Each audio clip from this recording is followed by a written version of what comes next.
Hello and welcome to a very, very special episode of the Pakistan Experience because it is our absolute honor to have the Honorable Craig Murray here with us. He's the former British ambassador to Uzbekistan and he's a champion for human rights and now works as a journalist. As somebody who George Galloway calls a prince amongst men, he's probably done more for human rights activists, not to make him feel old today, but for longer than while some of you have been alive. First of all, how are you doing, sir? Very well, thank you. Very well. Let's start with some personal news. You seem to be back in Scotland, so have the frivolous anti-terrorism charges against you for supporting Palestine and Julian Assange have been dropped. What's happening on that front? We haven't been told that charges have been dropped or the investigation's been dropped. I was arrested in mid-October as I came back in from a WikiLeaks meeting in Iceland to Glasgow Airport, and I was detained under the Terrorism Act, which is extraordinary. Because, as you can see, Mm. I'm very definitely not a terrorist. I was detained under the Terrorism Act, and I was questioned both on my support for Palestine and on WikiLeaks. They questioned me on both things. And I subsequently received a letter to say I was under investigation under the Terrorism Act, and they would be not returning the electronic devices they confiscated because of that. And having been informed I was under this investigation, I decided it might be better to go live around Europe for a while. So I went on an extended holiday for 9 months. I came back to the UK a couple of times, particularly for hearing dates for Julian Assange. I came back to be in the court for sort of 2 days each time. The police didn't pick me up or arrest me on either occasion.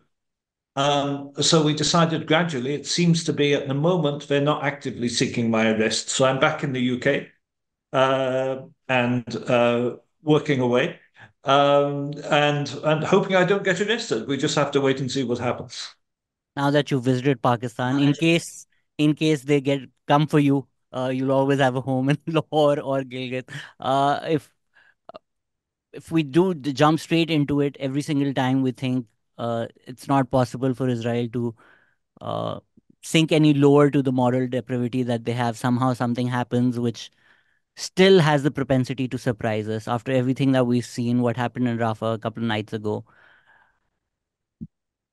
Even in context of what's been happening over the last few months, and I read your blog post on it as well, and everybody should go on craigmurray.org in UK and please stay updated as well. How morally depraved was what Israel did in Rafah, even compared to what they've been doing for the last few months? It's sickening. It's hard to believe that human beings can do this day in, day out, continue bombing an utterly defenseless population. Um, and when you come to the stage where you are bombing women and children, refugees who are sheltering in tents, and you are bombing their tents, it's hard to imagine anything more morally depraved than that. But it's been it's been desperate. I mean, we've had now months and months and months of this ever since October.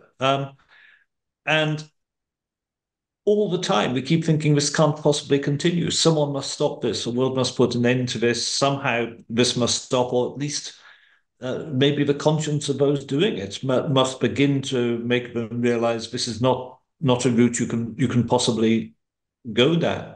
That this is just wrong.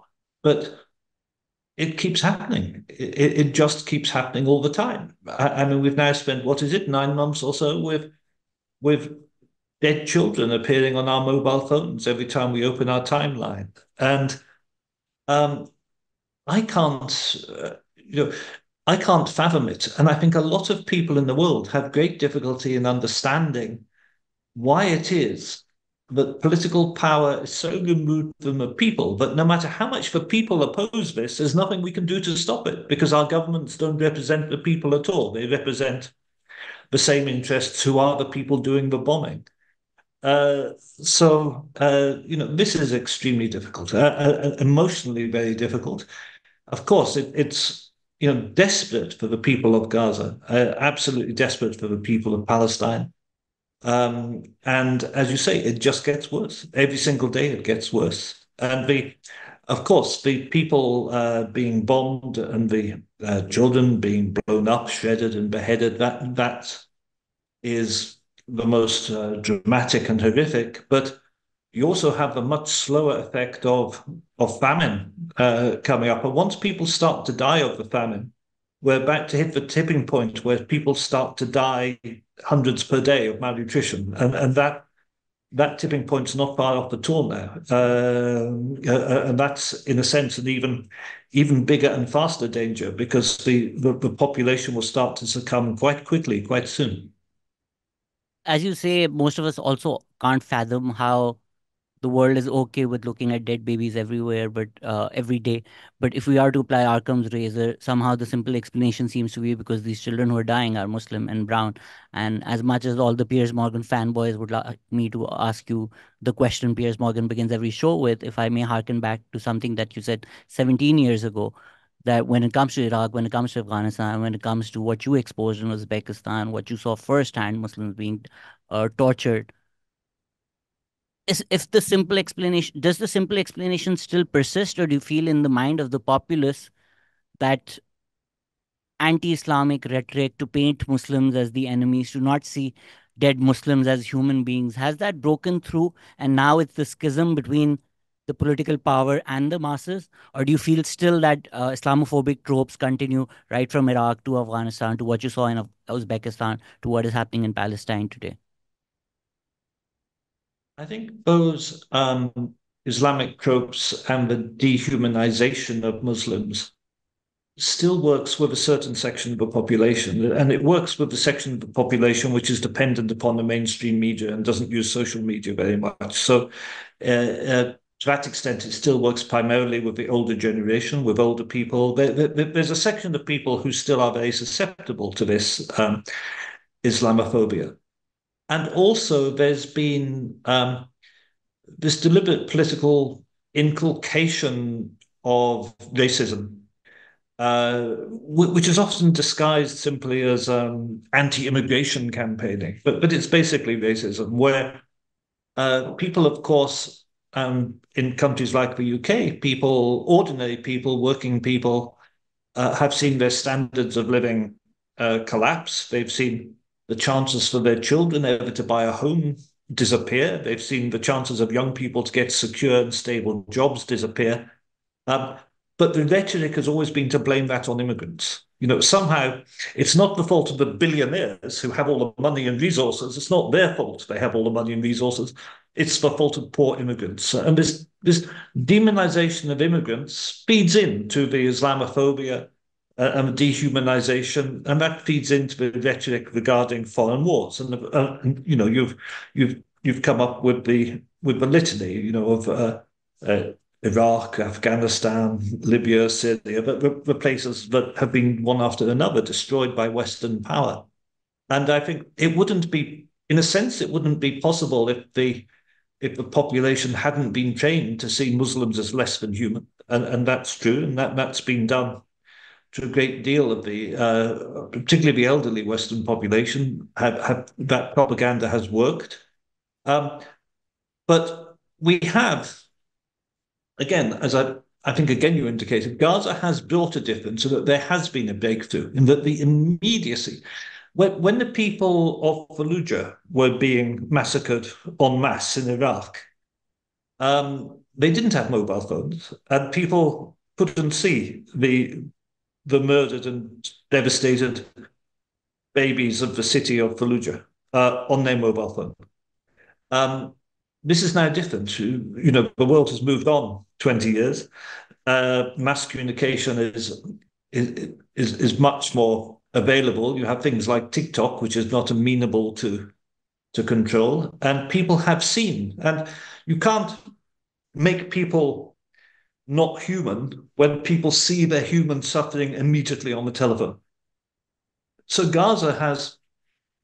Gaza genocide has countered, if you like, the dehumanization of Muslims by people, particularly young people, being able directly to experience the feeling of horror and the sheer terror and the dreadful, dreadful images that I'm sure you have and I have cried real tears over, from from time to time. So I do think we have now a breakthrough in public opinion where it's no longer so easy for the Western political classes to whip up hatred of Muslims and use that to justify this kind of asymmetric warfare happening abroad, where innocent populations or populations which are simply not capable of defending themselves against this kind of onslaught are being destroyed. I apologize. That was rather a long answer No, to no, your I question. we love long answers on this podcast because as somebody who's seen everything, I'd love for our audience to learn from you as well. Sometimes when you listen to far right podcasts and far right YouTubers, there's this idea of the New World Order and Illuminati, but the truth is right in front of you, and you've spoken about it as well, whether it be the lie about the weapons of mass destruction in Iraq. We know it's about the resources, whether it be faking intelligence in Uzbekistan that you exposed in murder in Samarkand. They overplay the threat of Al Qaeda, and something that you said was very telling, that it's always about the resources. So what we're seeing is in front of us. We don't need a group of old men sitting around a table deciding to launch coronavirus into the world. They are manufacturing consent through this hatred, through this otherization. And would you still say, even when it comes to Gaza, there is a lot of talk about resources being off the shores of Gaza, Gaza being a real estate plot that Israel is interested in? Is this hate being manufactured because at the end of the day, like always, it's about the resources? It is about resources. It's about control of the resources of the Middle East, and it's two things really. It's in a direct sense. It is the gas reserves off the coast of Gaza. It is the real estate value of the land of Gaza, and particularly the desire to bring in more Israeli settlements there and establish very valuable beachfront property. That's all true. The possibility of a canal under Israeli control, bypassing the Suez Canal, is another genuine economic possibility. But it's also about control of resources in the wider sense, in that Israel is, of course, a colonial military project in the Middle East for control of the entire Middle East and for managing the relationship with Saudi Arabia in particular and its oil reserves and the Gulf states and the wider Middle East. So it's also, and of course, the main interest in the Middle East is nothing to do with the population, it's to do with oil and gas reserves as far as the neoliberal world order is concerned. So it is partly the economic potential of Gaza itself, but it's also expanding Israel as this agent of influence, of threat, of military control within the wider Middle East with its oil and gas reserves. So, as a settler colonial outpost, is Israel really that important? I mean, it is important, but my idea is that Biden might just lose the next election based on people that I talk to in the America, in the US, based on his diehard support for Israel, even though nobody thinks that Trump would be any different. But the people who are at the top, they're willing to sacrifice all their political capital for the settler colonial outpost, or is it the impact of organizations like IPAC and lobbying and funds which makes them believe in this project, even if they may not do so in private? Yeah, I think this is a fascinating question, and I think mostly it's to do with individual politicians simply having been bought up long term by the Zionist lobby and having received so much money over such a long period of time from the Zionist lobby that they're completely trapped and they can't detach themselves from it. And of course, the money is the carrot. We don't know what kind of sticks there are holding these politicians in the Epstein Mm. style antics, what dirt they have on politicians for what things they have done. So I do think that you have this kind of wider policy question, but then you have the nitty gritty detail. And I think it's fascinating, for example, here in the UK, despite this genocide that everyone has seen been going on and on like this, not one single Labour MP has resigned from the Labour Friends of Israel. Not one. Is that not astonishing in these circumstances? Why are these people held in so tight? And it's partly to do with the money they've received. And as I say, and I think also there are probably other pressures on some of them as well.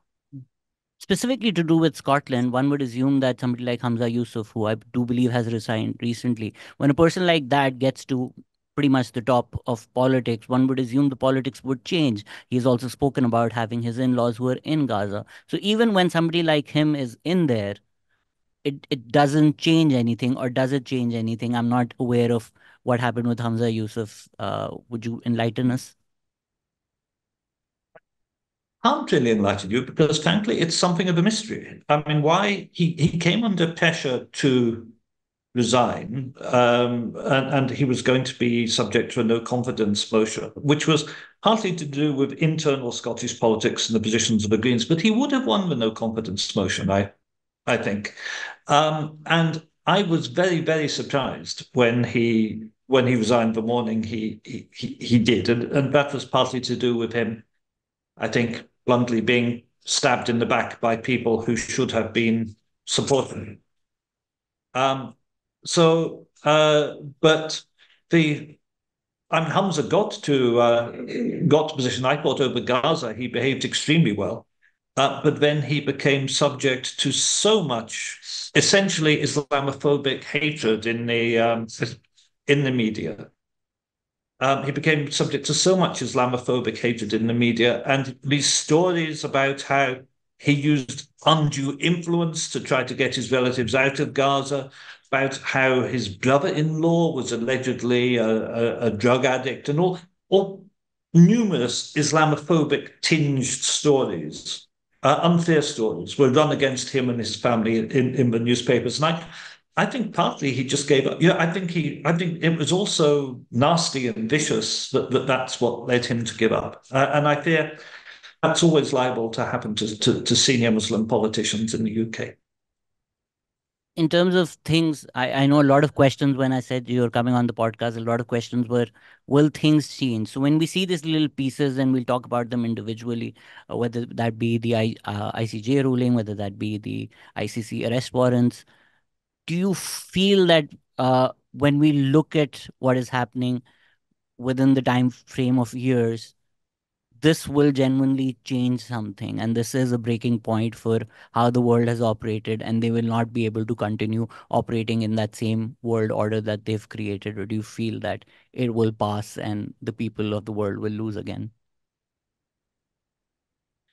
It feels like a turning point to me. It feels like a turning point to me. It feels like a turning point in view of the legitimacy of Israel in the international order. I'm frankly slightly disappointed there hasn't yet been a serious move in the United Nations General Assembly to remove Israel from the United Nations. That's really the next obvious step for all countries to take.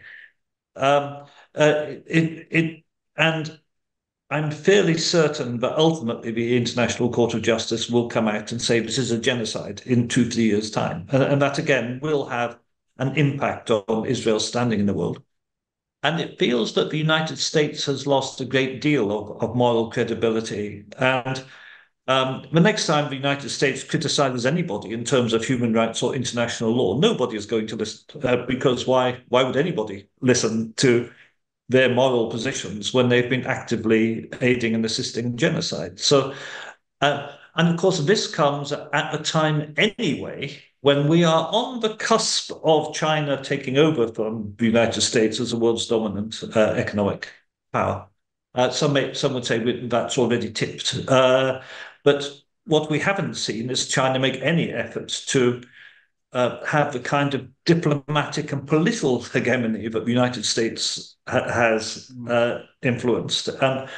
And we can still see. I mean, one thing which is very plain is that the United States still has enormous influence on governments in the region, and particularly on Arab governments, which ought to have been much more helpful to the Palestinians. But the United States is still able to get its way with Saudi Arabia, with Egypt, with Jordan, to name the worst offenders, who effectively go along with US control and CIA control, and frankly have betrayed the Palestinian Hmm. people. Other than Yemen, very few Arab countries have stood by Palestine in any meaningful way at all. No, no, other than Yemen, no Arab country has stood by Palestine in any meaningful way at all, and that's extremely sad, and that is partly still due to US influence, and that's to do with the way the corrupt financial system still works and the financial interests of the rulers of those countries. Let's be absolutely plain about that. I would add Iran to that list as well. And thank you for not naming my own country, which is definitely not done enough to support Palestine. Uh, I, in terms I of was not mentioning your own country in case I got you into trouble. I deliberately was I deliberately was refraining from saying that because I don't want you to have any problem. maybe the next time I come to my own country, I'll be dealing with my own anti-terrorism laws. I'll see you in Geneva then. In terms of something that you mentioned about Russia and China and their own human rights record seems to be morally repugnant as well, and we're caught in between a rock and a hard place. But I'd connect it to something that you've spoken about in terms of your own moral dilemma. When you joined the British Foreign Service, there was an idea that on the balance of things, yes, there is a history of colonialism. Yes, there are a lot of things that the UK gets wrong. But on the balance of things, they do more good than bad. Then within the government, you realize, no, maybe I had the scales mistakenly in the wrong place, and there's a lot more bad happening. So a lot of it might be fear propaganda of the communists from the Cold War times, but there is an idea as well that if the US is removed as the superpower of the world, and the moral center or the powers become China or Russia, they're going to be much worse. At least US pays lip service to these ideas of democracy and human rights, but China and Russia will not even do that. Um, there's a certain amount of truth to that, but not. I think I would find it difficult to maintain that as an idea now, and in particular, if you read the things that Russia and China have said at the United Nations Security Council on Palestine, for example, they've been very good. They've talked a very good game, and they are supporting the international institutions, the ICJ and the ICC, when it comes to Palestine, and they're seeking action through the Security Council. But yes, of course, the problem is, I think it is a big mistake to look for heroes among the leaders of states. You may occasionally get a Nelson Mandela, but there are not too many of those, and most of the people who wish to hold political power uh, are not good people because good people don't necessarily wish to hold political power. Having power over other people is not normally a trait of a good person, or having the ruthlessness to achieve the power is not normally the trait of a good person. So the idea that the whole idea that United States is good and Russia is bad, or Russia is bad and the United States is good. This is a childish concept. So, this is a Hollywood concept of baddies in black hats and Hmm. goodies in white hats. It's not actually how the world is. What you have is different political models, each manipulated by different systems of centers of power, where essentially in all the major states at the moment, wealthy oligarchs really decide what's happening. I mean, one thing Gaza has pointed out that the nation of Western democracy is as fake as the notion of Russian democracy or Chinese democracy. Now, none of these countries are really democracies, and none of them can be ordinary common people really influence policy. And so I think there's genuine moral equivalence. I think the notion, I would not today accept the notion that the United States is in any sense more moral than Russia is or China is. And 20 years ago, I would have accepted that notion without question. In the immediacy, the focus of everybody around the world should be in saving lives in Gaza, but there's also this idea that uh, Palestinians are not just setting themselves free, they're setting all of us free, because when we see their freedom struggle, we realize the oppression of our own states as well. Do you think that the oppression in Gaza, the genocide in Gaza, may be more blatant, but the same tactics are being used by these governments and these these oligarchs in their own countries through many more subtle ways to keep their own populace and populations oppressed as well, to ensure that that elite status quo remains at the top, and these kids are sent to war while your um Rumsfelds of the world just and Dick Cheneys of the world keep making money through their investments in these giant military companies, what is called the American military industrial complex. I think that's undoubtedly the case. And we have, we have a terrible destruction in Gaza. We also have the war in Ukraine, where um, people are dying absolutely needlessly for no benefit whatsoever. There was a possible peace deal. I was actually in Turkey, involved on the fringes of the negotiations for the possible peace deal a couple of years ago. I was there in Ankara and Istanbul, um, and there were proximity talks happening between the Russians and the Ukrainians, and there was a possible peace deal which was then torpedoed by the United States and the United Kingdom. Um, when there's eventually a peace deal, and eventually they'll have to either everyone ends up dead or you have a peace deal. But Mm. that's the situation. A, when peace eventually arrives, it's not going to look very different at all. It's not going to look very different at all than what could have been negotiated 2 years ago. And several hundred thousand people will have died for no reason whatsoever. But hundreds of billions of dollars, potentially trillions of dollars, will have gone to the arms industry. Uh, and in money to support Ukraine, much of which goes into corruption, and much of which goes into boomerang corruption, where some of that corruption is split with the politicians in the United States who gave the money. And of course, the defense industry is the of all industries, the most corrupt in terms of kickbacks and secret payments and high paid jobs after you leave office and all those kind of things. Um, so, Ukraine's a very good example of the military industrial complex, with also its security component, where the UK is committed to give, I think, £60 billion to Ukraine in order to continue this totally useless war, which cannot be won. When we have hospitals and schools which are crumbling, and the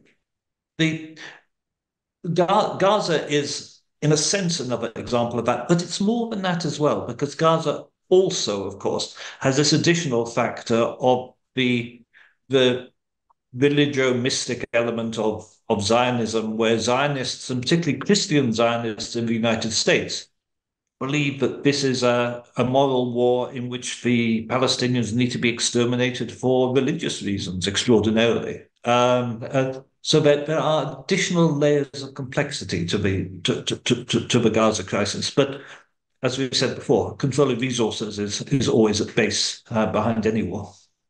I'm sure it's rather reductionist to say it, but there is this idea that the war in Ukraine would have been solved months ago, weeks ago, years ago, if the US was not involved. The I know Netanyahu has invoked Amalek as well. There is somehow, maybe in a country like Pakistan, the religious sentiment is overplayed in terms of the support that they get, especially with the evangelical Christians in the United States. I do think religion is a huge part of it. But would you say, on the balance, on the tipping scale, religion is just another device used by the powerful to justify the war, whereas the people who may be involved in the decision making, religion may not be a driving force for them individually? I think it's slightly more complicated than that. Because, for example, before they launched the war on Iraq, we're told, and we're told by them, so this is not hearsay, that Tony Blair and George Bush, for example, prayed together before they launched the war on Iraq. So sometimes, a maniacal religious desire to kill people of another religion does appear to be part of the motivation of the ruling classes. I would agree. I agree with the general thesis that the religious enthusiasm of people like the Christian Zionists of the United States is a device used to maintain popular opinion for a war which hard-headed people are conducting for other purposes. But there also is sometimes, even with those hard-headed people, an element of religious fervor in what they are doing. They believe that what they are doing is sanctified by God. That's perhaps you have to believe something like that in order to square your conscience. If you thought you were that you were, killing dozens of children, tiny children every day in order to make profit, maybe you wouldn't be able to live with yourself. Maybe you have to convince yourself that God wants you to do this. Maybe that's these people are psychotic, in my view. They are suffering from violent psychosis. And I think the religious justification is sometimes the way that they come to terms with themselves. You mentioned that it's breaking through for the world in terms of Israeli society. Uh, why is it not breaking through to them? I'm sure they have access to the same social media. They still see it. But somehow from the outside, it seems like Israeli society at large may not be in favor of Netanyahu as a person, but they are still in favor of the war itself. And there's this idea that if a child dies, it's good because the child may not grow up to be, the child may grow up to be a terrorist. So it's good. The only good terrorist is a dead terrorist. So there is still that otherization, dehumanization, elements of hate that all these videos of dead children seem to not be penetrating through the minds of Israeli society at large. Why do you think that is? And it has to be simply by mass indoctrination and mass propaganda throughout, from through the media, through society, through the education system. It's and through religious institutions. It's the only way you can inculcate that level of hatred in the population is mass indoctrination. But we've seen it. We've seen it before. And they Mm. it's um, it's always comforting to try to believe that when something like a genocide happens, it was a few evil people manipulating and performing it, and that the bulk of the population committing the genocide, were innocent dupes or whatever. Whereas, in fact, that generally speaking is not the truth. They've managed to persuade but it's very hard to commit a genocide unless you've persuaded the vast majority of people of your own population that they want to exterminate the other people. And I'm afraid that's where we are in Israel today. But it's a long process. It's based on fear, of course, and exactly what we were talking about earlier: demonization, dehumanization, and convincing people that if they don't exterminate these people, those people will exterminate them. That has to be the fundamental psychological basis of it. But it's mass indoctrination of an entire population, and it obviously has taken hold in Israel. And there are little outlets of liberal thought. Of course, there are decent Israelis, a few of them, and you find nice articles in Haaretz Harrods. newspaper, or campaigners like Gideon Levy or Ilan Pape. There are some decent Israelis around, but we shouldn't kid ourselves. They are unfortunately in the minority, very much the minority in Israeli society.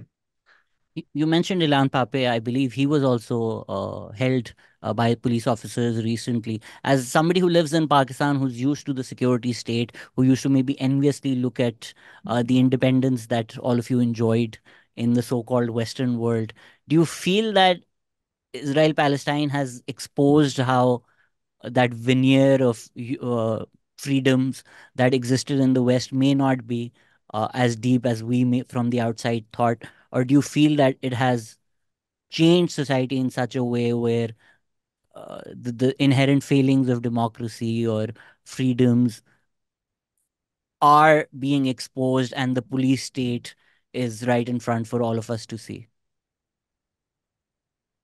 Well, I think when people like Ilhan Pape and myself are getting invested under suspicion of terrorism or terrorism legislation, something plainly has gone very wrong. Plainly that something really has snapped in society and something has come visible. And when you see the levels of violence used against student protesters in the United States, again, plainly something has changed. When you see people like Yanis Varoufakis and Hassan Abu Sita banned from getting into Germany at all, let alone getting to a conference, you realize something has really changed. And um, there's been a panic reaction. What has happened is that the political class are totally enthralled to Israel, sold out to Israel. They have been themselves taken aback by the level of violence and the genocide. It's not supposed to be that blatant. This Israel is supposed to be supported, and the quiet genocide of the Palestinian people has been going on for 75 years, but it was meant to be kept quiet. It was meant to progress slowly, slowly, settlement by settlement, bit of land by bit of land, olive tree by olive tree, demolished house by demolished house, in a way that didn't startle people in the West too much from their viewpoint. This has taken Israel's supporters in the Western political class by surprise. They didn't expect this extremely violent onslaught that exposes the evil of what they are supporting. So suddenly they find that their own population isn't supporting what they're doing, and they have reacted to that by violence and repression of their own people. And that's what I think has been revealed here. And if you like, you're right. The fake veneer has been stripped away from Western societies, and we see they're not actually democracies at all. There are certain views which you are not allowed to hold, and opposition to Israel, support for the Palestinian people, is among those views which, if you put them forward, are too much of a challenge to their project, and they will come after you. The state will come after you. Maybe the simple answer to this is financial interests, but I'd love your take on the media's acquiescence to all of this. When we look at the reporting of the BBC or the CNN or Telegraph or Guardian, it's abysmal, the way the hypocrisy is clear for everybody to see, the double standards in terms of even right now. There was a headline, whether it was in the Guardian or the Telegraph, I've forgotten, but the headline was in response to Hamas rockets being fired at Tel Aviv, Israel responds by attacking Rafah. It's baffling how skewed the reporting has been in these popular Western media outlets that awarded themselves every year for being bastions of free speech and democracy and had the moral high ground to criticize uh, other countries or other newspapers or news agencies or journalists around the world. Why is it so blatantly so hypocritical? Yeah. It is astonishing. Again, I think they can't help themselves. They are uh, they are ideologically and possibly financially in full to Israel, so they have to plow on with their support.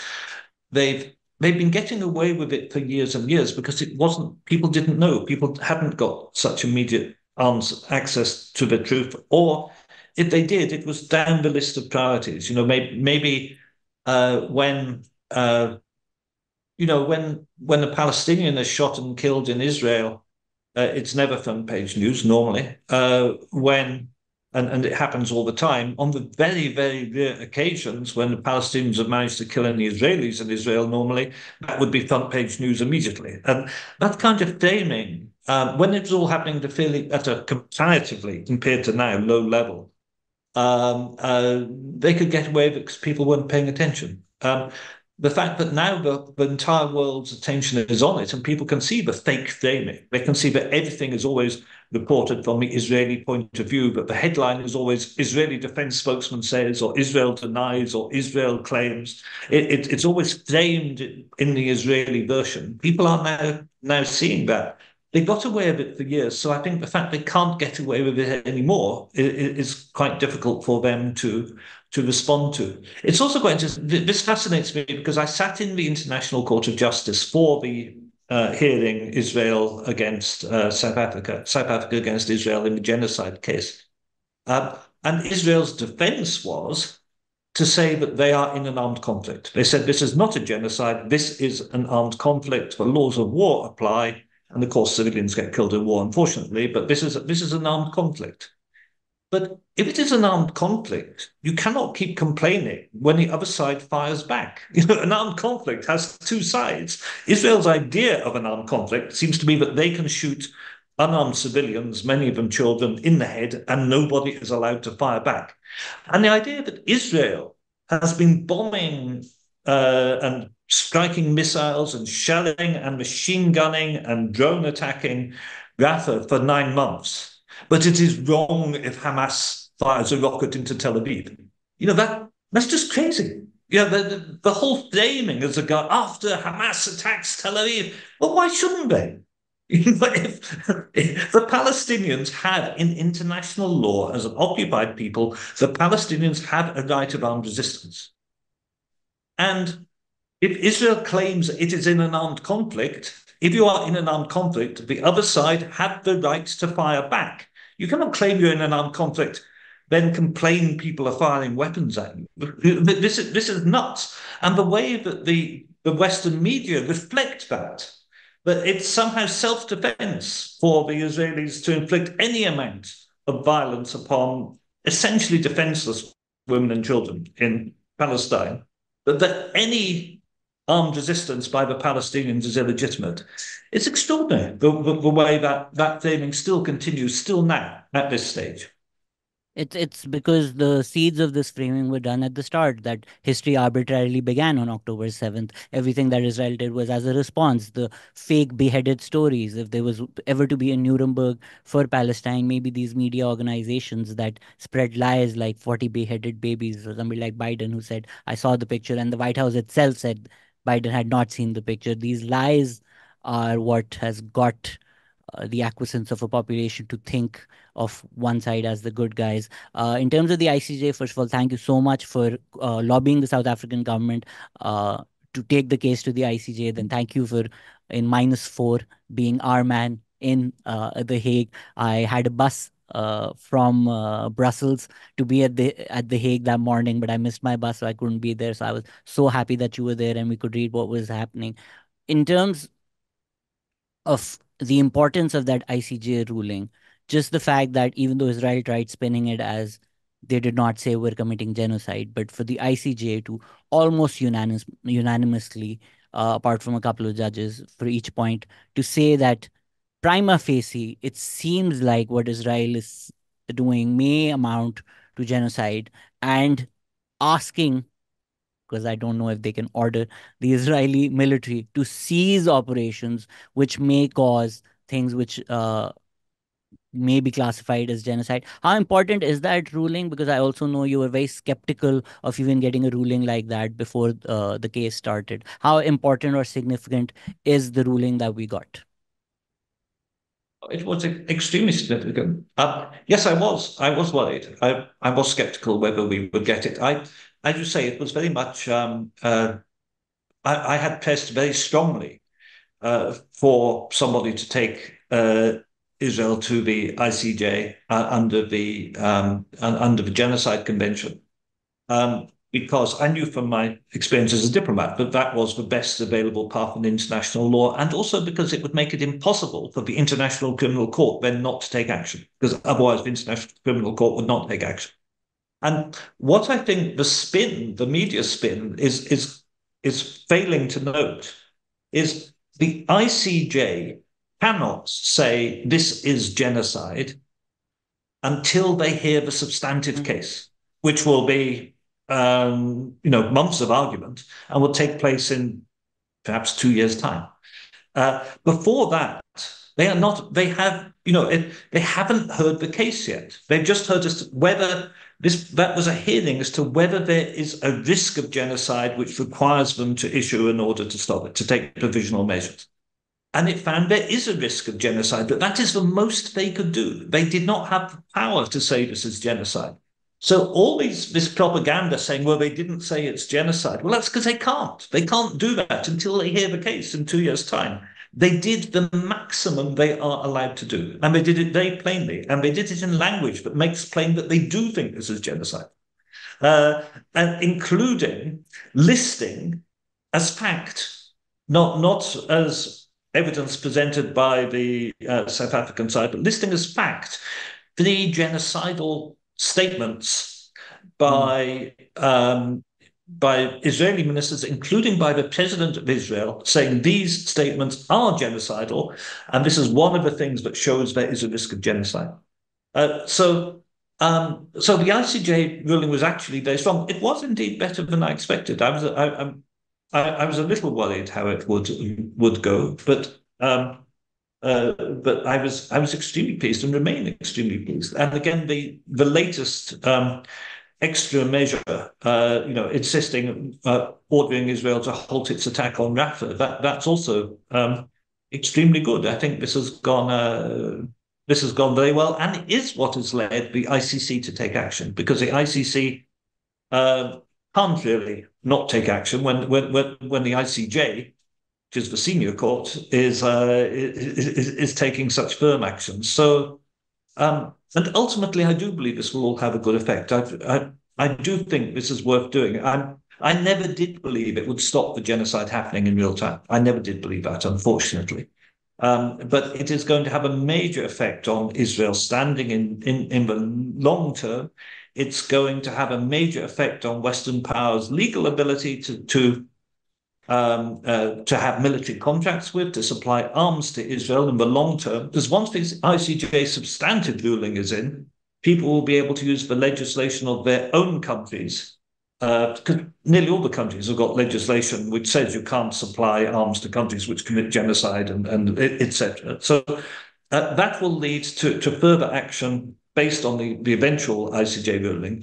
Long term, it's going to contribute enormously to the isolation of Israel and strong international sanctions against Israel, and I believe eventually to the dismantlement of apartheid Israel. I think apartheid Israel will eventually get dismantled by the international community the same way that apartheid South Africa got dismantled. So I am hopeful in the long term, but I'm so dreadfully sorry. I never did believe it would actually stop the genocide in the short term, and I don't think it will.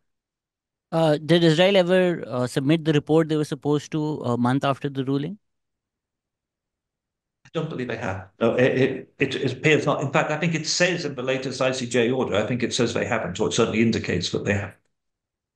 In terms of the ICC arrest warrants, before getting to the impact of that, there's this conspiracy theory that the exit strategy for all the West and all these countries is that they blame it all on Netanyahu. Netanyahu becomes the bad guy, and the system itself perpetuates. You get somebody else from the far right government in Israel to become the president.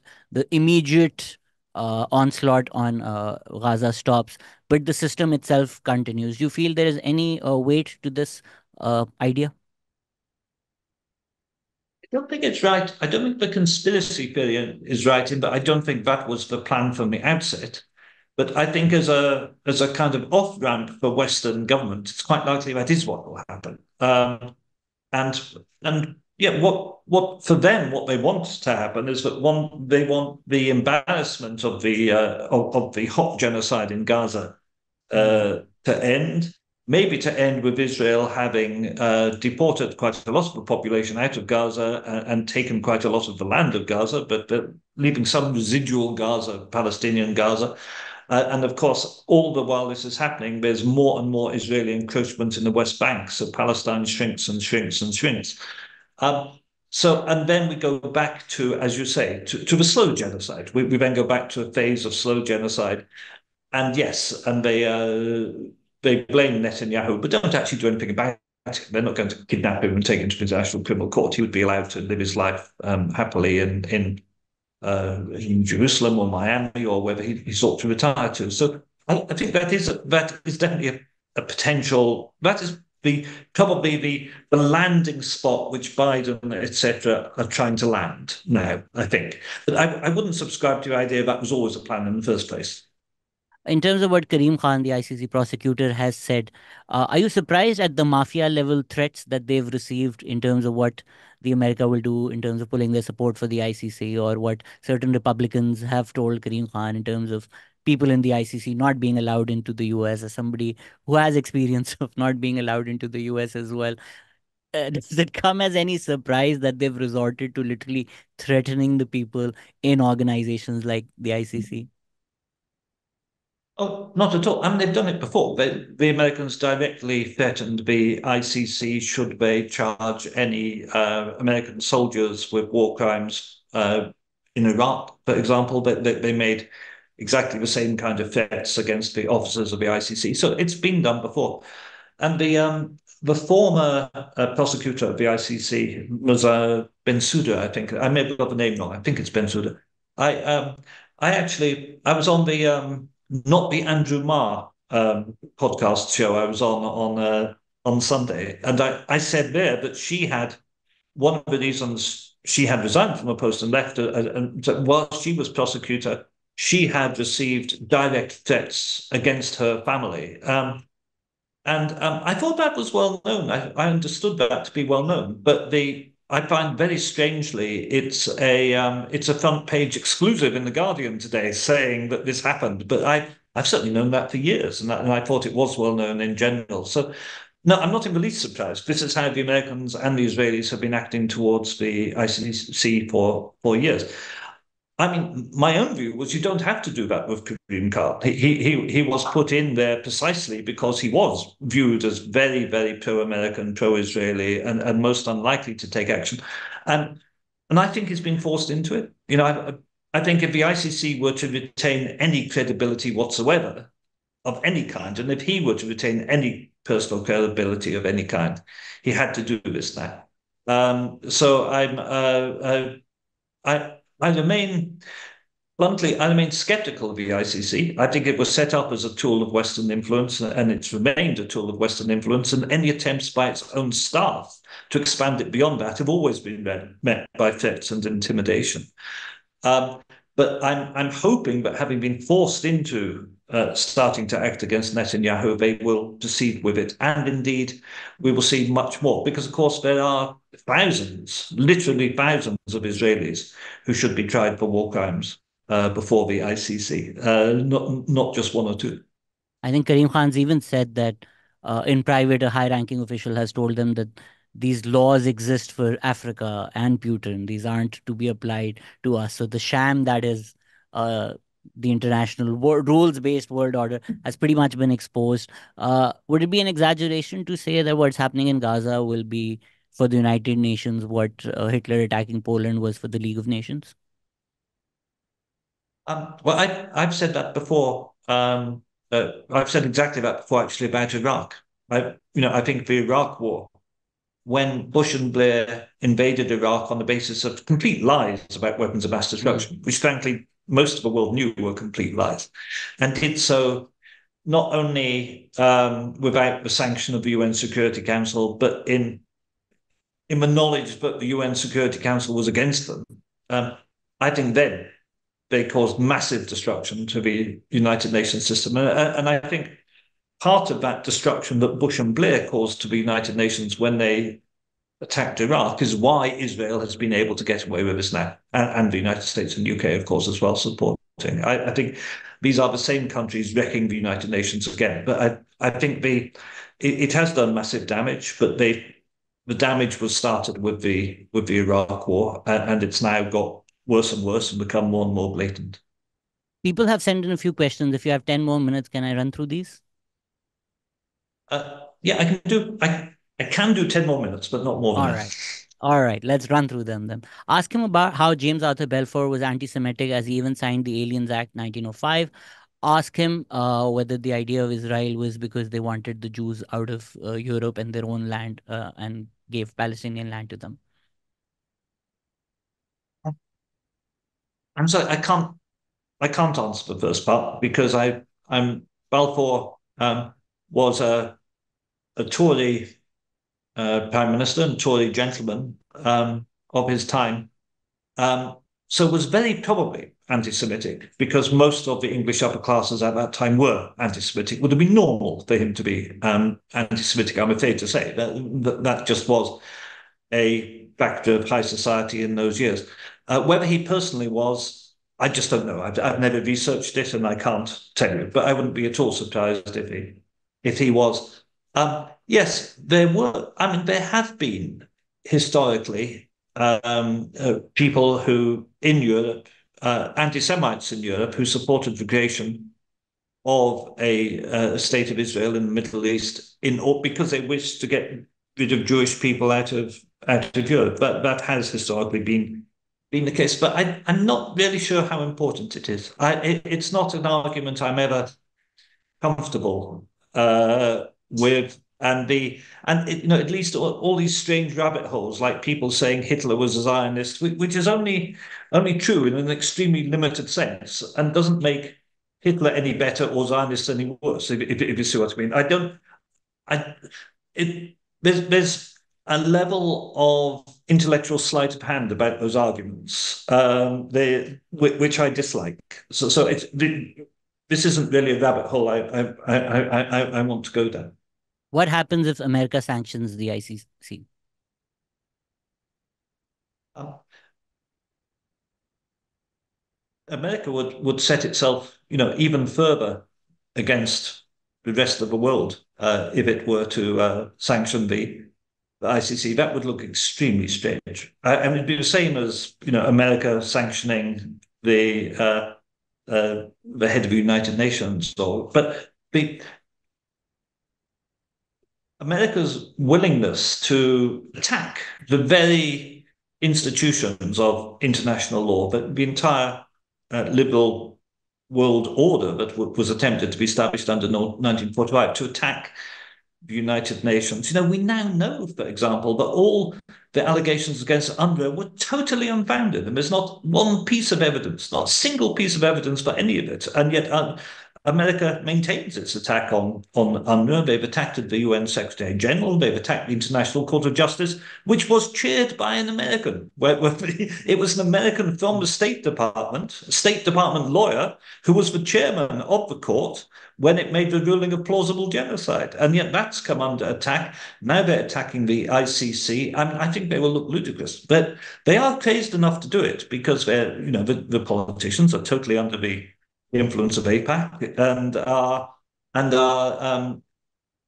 in this kind of mad fury at the public opposition they're encountering. So they are crazy enough to do it, but they're just going to look very, very bad indeed. I don't think anyone else in the world, not even the UK, would follow them there or approve of them. So they might get the people who normally vote with them at the UN, like the Marshall Islands and other places they control, 2 or 3 little tiny states to join them. But I think they would become an utter pariah if they took action against the officials of the ICC. I believe you've called them the Fox News watching, McDonald's eating Americans. I'm not going to go that far, so we can expect anything. What is the importance of Ireland, Norway, and Spain recognizing Palestine? It's helpful. It's a sign of support. I should say I don't support a two-state solution. I think there is no two-state solution. There's just not enough of Palestine left for it to be a viable state. There's a bit of Gaza's destroyed. How much of Gaza won't be under Israeli control at the end of all this, I don't know. The West Bank is cut up into tiny little pieces, with the majority of the West Bank now occupied by Israel. And those areas not occupied by Israel, subject to being crisscrossed by all kinds of walls and fences and roads which only Jewish people are allowed to go down, all kinds of things. There is no viable state there. And I've never believed in a two-state solution. To me, a two-state solution is the same idea as the apartheid South Africa idea, the Bantustan solutions, where there would be tiny statelets said to be independent states, where black people would be confined and which would serve purely as a pool of migrant labor to come into South Africa, to commute in, work, and go back home to these so-called little states.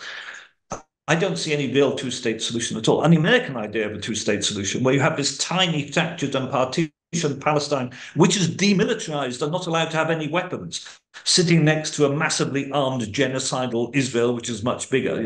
That plainly is not a solution. So I think the support for a Palestinian state is helpful. I think it's a useful political signal from these countries. I don't think it should be a step to a two-state solution, because I think there is no viable two-state solution. But what we want to see ultimately is, of course, a state of Palestine, which encompasses all of Israel and Palestine, and which everyone should still live. I don't wish any harm to any Israeli person at all, of any religion or faith. I don't wish harm to any Jewish person, to any Muslim person, to any Christian person, to any other person of any other religion. I hope they will all find a way to live together happily in the way South Africans did. And I want to add something to that. When I was first in the British Foreign Office in 1984, I was working on a South Africa desk. That was my first job. And all of the white South Africans, not all, but a high proportion of white South Africans genuinely believed that if you ended apartheid, then the black people would kill all of them. They actually believed that. They really, really did believe that. They would say that and they believed it in exactly the same way. as America. But in Israel, the Jewish people believe that if you ended apartheid Israel, the Palestinians would kill all of them, and they really believe that. And of course, it's totally untrue. You don't know any genocidal Palestinians. It's just not true. Nobody wants to wipe them out or kill them. And this narrative that the alternative to this vicious, violent, terrorist state of Israel is the destruction of the Jewish people is just totally false. Just as the narrative that the alternative to apartheid South Africa was the destruction of white South Africans. These are false narratives which we are sold by the media, in effect, and by politicians. And I think it's very, very important to counter that. That's a that's an important point which Yeah. we got in the last minute or No, two, no. just in response to a It's question. the reason I said as America is because the exact same argument was used by white slave owners to against the argument of freeing the slaves. That if we are to free them based on all the violence that we've done on them, why would they not just kill us? Let's end it on this question, which says, "What advice would you give to a young journalist or a human rights activist?" I think keep asking questions. Um, Insist on publishing what you believe in. I mean, one of the difficulties with journalism is that people, of course, everybody, I understand people have to make a living, people worry about their careers, but they always end up writing what they think their editor or the owner of their paper or their television station or radio station, what they want to hear, or what the people want to hear who buy or subscribe, as opposed to the truth. Tell your truth. Uh, and keep investigating. Keep looking, keep pushing. Don't ever take one side of the story. Always try to get someone on, even if it seems like an obvious uh, side where right seems obvious. Always try to find someone who will give you the other side of the story, so you can balance and discover the truth. I think that's important. That's also important for human rights activists. Do not necessarily believe uh, every story you hear from everyone who suffered a human rights abuse without checking first to make certain that what you're hearing is right, and be true to yourself. And also, if you want to be a genuine journalist or genuine human rights activist or a combination of the two, which is what I hope I am, um, realize it's quite a hard road. If you're really going to do it, nobody with any interest in power is going to pay you to do it. No wealthy media proprietor is going to pay you to do it because they don't want honesty. They want a certain story told. So it's a hard road. It is actually it's a vocation you have to feel yourself called to and work to. Um, but if you find yourself in a cushy job where you're getting well paid by a big American NGO or something to do human rights work, the truth is you're probably not actually doing human rights work. You probably have slipped into doing propaganda without noticing it. Thank you so much, sir, for your time, and I'm a huge fan. More power to you, and I especially like your work because all of my greatest childhood memories are also thanks to a great Scot. So I have an admiration for Scotsmen for the rest of my life. But more power to you for all the work that you do. Thank you so much for giving us your time, ladies and gentlemen. The Honorable Craig Murray. Thank you for listening. Take care. Bye.